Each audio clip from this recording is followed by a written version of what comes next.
Vote boycott করে বঞ্চনার জবাব দিতে তৈরি হচ্ছেন পানিসাগর বিধানসভার থুমছড়াই ভিলেজের শেরচন্দ্রপাড়ার একাংশ ভোটার। চরম সিদ্ধান্ত বিশুদ্ধ পানীয় জল ও রাস্তার দাবিতে ভোট বয়কটের ডাক দিল রিয়াং জনগোষ্ঠীর একাংশ নাগরিক। শাসক দলের নেতারা কুম্ভ নিদ্রায় আচ্ছন্ন। জল ও রাস্তার দাবিতে ভোট বয়কটের ডাক দিল রিয়াং জনজাতিরা। ২৬ এপ্রিল হবে পূর্ব ত্রিপুরা লোকসভা কেন্দ্রের ভোট, কিন্তু পানীয় জল ও রাস্তার সমাধান না হওয়ায় এলাকার ভোটারদের অধিকাংশ সিদ্ধান্ত নিয়েছেন ভোট দেবেন না।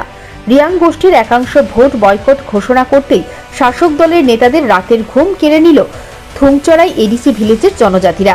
তাদের দাবি তুই খোরই লমা খোরই, অর্থাৎ জল নেই রাস্তা নেই, এই দাবিতে উত্তাল পাহাড়।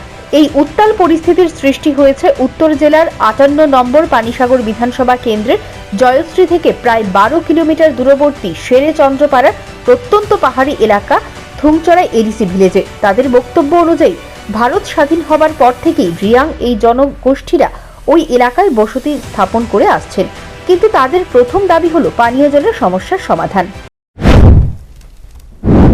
কিন্তু রাস্তাও সমস্যা, জলের সমস্যা দেখছিল।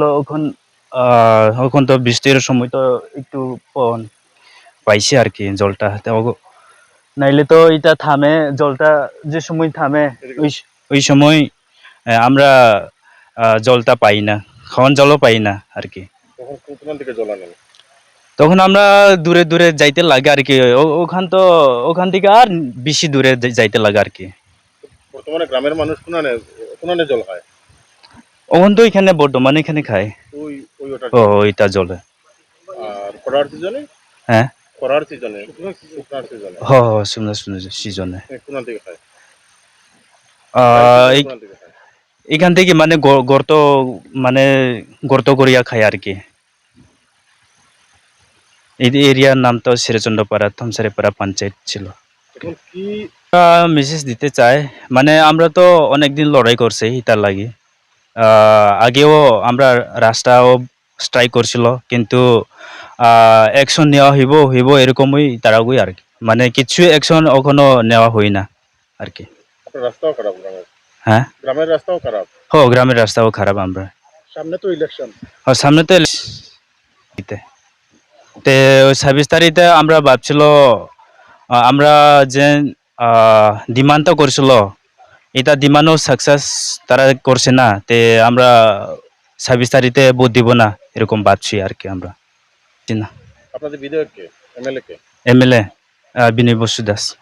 আইনি না আইসি না। কতদিন থেকে এই সমস্যাটা আপনারা জল আর আমরা তো অনেক সমস্যা পড়ছে এরকম।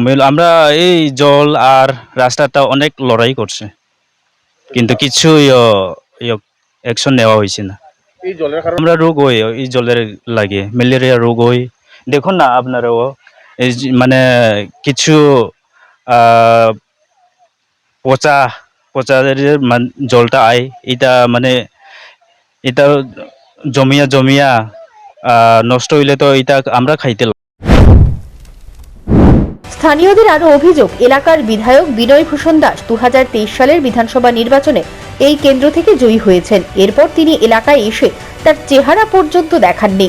তাকে বেশ কয়েকবার পানীয় জল এবং রাস্তা সংস্কারের দাবি জানিয়েছেন, কিন্তু তিনি এলাকার মানুষের সমস্যা সমাধানে কোনো ধরনের পদক্ষেপ গ্রহণ করছেন না। স্থানীয়দের আরো অভিযোগ, জয়শ্রী দামছড়া সড়ক থেকে থুমচড়াই গ্রামে প্রবেশের মূল সড়কের প্রথমাংশে রয়েছে পিচ ঢালাই, এরপরেই সড়কের আসল রূপ ফুটে উঠেছে। পাহাড়ি আঁকাবাঁকা রাস্তায় কোথাও রয়েছে ইট বিছানো, আবার কোথাও কর্দমাক্ত। এমতো অবস্থায় কোনো নেতার দেখা নেই এলাকায়। সামনে ২৬ তারিখে ভোট দিব না, আমাদের গ্রামের লোকেরা মনে মনে খুব দুঃখ লাগতেছে। এই কারণে কেউ আইসিলনি? না, কেউ এখন পর্যন্ত কেউ আইসিয়ে তবু তো সব কিছু না আইসে না। আপনাদের এমএলএ কে, বিধায়ক কে? হ্যাঁ, বিনয় ভূষণ দাস। উনি আসছিলেন কি বলে? না, একদিনও আছে না। আইসে না। হ্যাঁ। এখন আপনারা কি চাইতে আছেন সরকারের কাছে? আমরা চাইতেছি জল আর রাস্তাঘাট আমরা যথেষ্ট হওয়ার জন্য। আর আপনি তো বললেন ২৬ তারিখ ভোট দেবেন না। সত্যি আমাদের গ্রামের লোকেরা যেমন নির্দেশ নেওয়া হয়েছে, আমাদের যদি এরকম না হয় তাহলে একটু সরকার তেও তো দুঃখ দেখায় সমস্যা সমাধান না হলে সমস্যার সমাধান না হইলে ভোট দিব না বলে আমাদের কতদিন যাবত এই সমস্যা?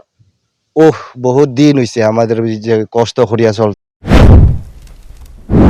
তবে ভোট বয়কটের খবর চাউর হতেই এই এলাকায় শাসক দলের নেতা নেত্রীদের মধ্যে দৌড়ঝাঁপ শুরু হয়ে যায়। এলাকার ভোটারদের আবারও মিথ্যা প্রতিশ্রুতি দিয়ে বিভ্রান্ত করার চেষ্টা করছেন কতিপয় কিছু নেতা নেত্রী। Bureau report, news prime Tripura.